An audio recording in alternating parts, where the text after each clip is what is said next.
નમસ્કાર મિત્રો, હું અમી સોમપુરા કુદરતની અમૂલ્ય ભેટમાં આપનું સ્વાગત કરું છું। કુદરતે આપણને જે વનસ્પતિઓની અમૂલ્ય ભેટ આપી છે તેમાંની એક વનસ્પતિ જેના વિશે આજે આપણે જાણીએ, આ એક એવી વનસ્પતિ છે જેના ફૂલોનો દેખાવ ખૂબ આકર્ષક છે। તે વનસ્પતિનું નામ છે અગથિયો। આજે આપણે આ વિડીયોમાં અગથિયાના વિવિધ ભાષાઓમાં નામ, પરિચય, ગુણધર્મો અને ઔષધીય પ્રયોગો વિશે જાણીએ। અગથિયો મુખ્યત્વે આધાશીશી મટાડનાર છે। ચલો જાણીએ તેના વિવિધ નામો વિશે। તેને સંસ્કૃતમાં અગસ્ત્ય કહેવાય, હિન્દીમાં અગસ્તહથિય, અંગ્રેજીમાં લાર્જ ફ્લાવર્ડ અગાટી અને લેટિનમાં સેસબેનિયા ગ્રેન્ડિફ્લોરા। હવે જાણીએ તેના ઉત્પત્તિ સ્થાન વિશે। બંગાળ, મધ્યપ્રદેશ, મુંબઈ, દક્ષિણ ભારત, ગંગા જમના વચ્ચેના પ્રદેશના બાગ બગીચામાં તેના વૃક્ષો ખાસ થાય છે। હવે જાણીએ તેના પરિચય વિશે। જળ પ્રધાન ભૂમિમાં તેના વૃક્ષો 10 થી 30 ફૂટ ઊંચા થાય છે। જો તેને પાણી ન મળે તો 2 થી 4 ફૂટ જ ઊંચાઈ રહે છે। આ વૃક્ષ બહુ ઝડપથી વધે છે, પણ તેનું આયુષ્ય 7 થી 8 વર્ષનું જ હોય છે। તેની 4 જાતમાંથી સફેદ ફૂલની જાત વધુ મળે છે, ક્યારેક લાલ ફૂલની જાત જોવા મળે છે। વૃક્ષ પર જ્યારે ખૂબ ફૂલો આવે ત્યારે તે ખૂબ શોભે છે। આ વૃક્ષ પક્ષીઓને ખાસ પ્રિય હોય છે।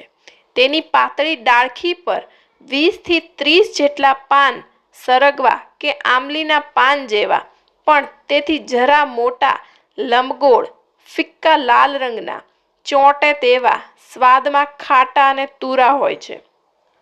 તેના ફૂલનું શાક અને તેના વડા થાય છે। પાનનું પણ શાક થાય છે। ડાળખી પર 2 થી 5 ફૂલ ચંદ્રકલા જેવા વાંકા સફેદ કે લાલ રંગના 1.5 થી 2 ઇંચ લાંબા થાય છે। વર્ષા બાદ ફૂલો થાય છે। તેના પર સરગવાની શીંગ જેવી શીંગો થાય છે। હવે જાણીએ તેના ગુણધર્મો વિશે। અગથિયો લુખ્ખો, શીતળ, મધુર કડવો, વાયુકર્તા તથા ત્રિદોષનાશક છે। તે વિવર્ણતા, કફ, શ્રમ, ઉધરસ, ગુમડા, ભૂતબાધા, પિત્તદોષ, ચોથિયા તાવ, યોનિશૂળ, તરસ, કોઢ, સોજા, શ્વાસ અને શ્રમનાશક છે। તે ભૂખ વધારે છે પણ બળ ઘટાડે છે। તેના ફૂલ મધુર, તુરા, શીતવર્ય, પચવામાં તીખા તથા ત્રિદોષ, ત્રીજિયો તાવ, ચોથિયો તાવ, રતાંધતા, જૂની શરદી અને વાતરક્ત મટાડે છે। શીંગો હળવી, ઝાડા કરનાર, રુચિકર, કડવી, પચવામાં મધુર, બુદ્ધિવર્ધક, સ્મરણ શક્તિવર્ધક તથા શૂળ, પાંડુ, વિષ, સોજા અને ગુલ્મનાશક છે। તેના પાન તીખા, કડવા, મધુર, ભારે, જરા ગરમ તથા કૃમિ, ચળ, વિષ, રક્તપિત્ત, રતાંધતા, વાઈ અને શરદીનાશક છે। આધુનિક મતે અગથિયાનું મૂળ કફનાશક છે। તેની છાલ તુરીને કડવી, બલકારક છે। તેના પાન અને પુષ્પના રસનું નસ્ય શરદી અને મસ્તક પીડાનાશક છે। મૂળ સોજાનાશક છે। છાલનો ઉકાળો શીતળાનાશક છે। તેના પાન રેચક છે। પાનનો રસ મસળવાથી ખુજલી, ફોલ્લી, ફોલ્લા મટે છે। ફૂલમાં કામરોધક શક્તિ છે। તે પ્રમેહનાશક છે। હવે જાણીએ તેના ઉપયોગી અંગ। તો તેના પાન, ફૂલ, શીંગ તથા તેની ઝાડની છાલ દરેક અંગ આપણે ઉપયોગમાં લઈ શકીએ છીએ। હવે તેના ઔષધીય પ્રયોગો વિશે જાણીએ। પેલું છે રતાંધળાપણું। અગથિયાના પાનના રસમાં ઘી સિદ્ધ કરી રોજ લેવાથી રતાંધળાપણામાં ખૂબ લાભ થાય છે। બીજું છે વાઈ હિસ્ટીરિયાની મૂર્છા। તે લોકોએ પાન, મરી અને ગૌમૂત્ર સાથે વાટી તેનું નસ્ય દેવું તથા તે રોજ ખાવું જોઈએ। ત્રીજું છે વાતરક્ત, શીતળા। 500 ગ્રામ દૂધમાં 100 ગ્રામ પાનનું ચૂર્ણ મેળવી ગરમ કરી દહીં જમાવી તેનું માખણ કરી ચોપડવું. ચોથું છે શરદી ને મસ્તક શૂળ, પાનના રસના નાકમાં ટીપા નાખવા. પાંચમું છે આધા શીશી, જે બાજુ મસ્તક પીડા હોય તેની બીજી બાજુએથી નાકમાં પાન કે ફૂલના રસના ટીપા નાખવાથી તરત પીડા મટે છે. છઠ્ઠું છે ચિત્તભ્રમ, અગથિયાના પાનના રસમાં જરા ગોળ, સૂંઠ તથા લીંડી પીપર ચૂર્ણ મેળવી તેનું રોજ નસ્ય દેવું જોઈએ. તેનાથી ચિત્તભ્રમ દૂર થાય છે. સાતમું છે કફ વિકાર, શરદી, ખાંસી, શ્વાસ, ન્યુમોનિયા. તેના માટે અગથિયાના મૂળનો અથવા છાલનો રસ કાઢી 10 થી 20 ગ્રામ જેટલો આપવો જોઈએ. અને જો બાળકોને આપવો હોય તો તેના પાનનો રસ 5 થી 10 ટીપા મધ સાથે આપવો. આઠમું છે સોજા, અગથિયાના મૂળ અને કાળા ધતુરાના મૂળ એ બંને ગરમ પાણીમાં એકત્ર કરી ઘસી સોજા પર લેપ કરવો જોઈએ. તેનાથી સોજો તુરંત ઉતરે છે.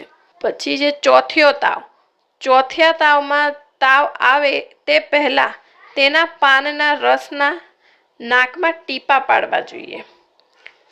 પછી છે સંધિવા, સંધિવામાં તે લાલ અગથિયાના મૂળને પાણીમાં વાટી ગરમ કરી લેપ કરવો.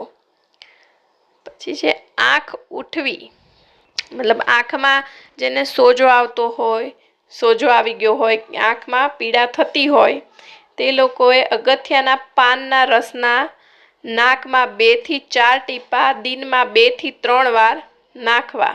આંખે ઝાડા વળતા હોય, ઝાંખું દેખાતું હોય તે લોકોએ અગથિયાના ફૂલોનો રસ કે ફૂલના મૂળમાં રહેલ મધ આંખમાં રોજ આંજવાનું રાખો. જેને ક્યાંય બી માર વાગ્યો હોય, જખમ હોય તે લોકોએ અગથિયાના પાનની લુગદી ગરમ કરી લેપ કરવો જોઈએ જ્યાં જખમ હોય તે જગ્યાએ. પછી છે પેટની અંદરની ગાંઠ, જેને પેટના અંદર ગાંઠ હોય તે લોકોએ પાનનો રસ મધ સાથે રોજ પીવો તથા પાનની ગરમ પોટી દુખાવા પર લેપ કરવી.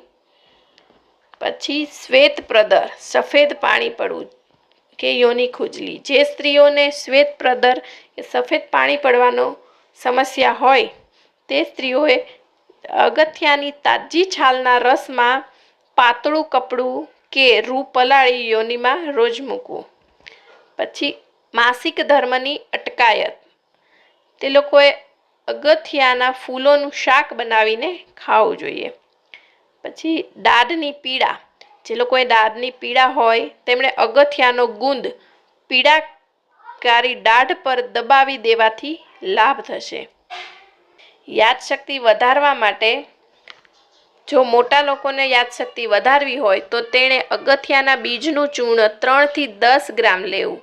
અને જો બાળકોને હોય તો તેણે તેના કરતાં ચોથા ભાગનું ચૂર્ણ લઈ દૂધમાં ગરમ કરી રોજ પીવું જોઈએ. હવે જાણીએ તેના રાસાયણિક ઘટકો વિશે. તેની છાલમાં ટેનિન તથા લાલ રંગનો ચીકણો પ્રવાહી ગુંદર હોય છે. જો તમને મારો આ વિડીયો ગમ્યો હોય અને આવી જ રીતે બીજી વનસ્પતિઓ વિશે જાણવું હોય તો મારી ચેનલને લાઈક કરો, શેર કરો અને સબસ્ક્રાઈબ કરો. અને મારા આગામી વિડીયો જોવા માટે બેલ આઇકન પર પ્રેસ કરો. નમસ્કાર.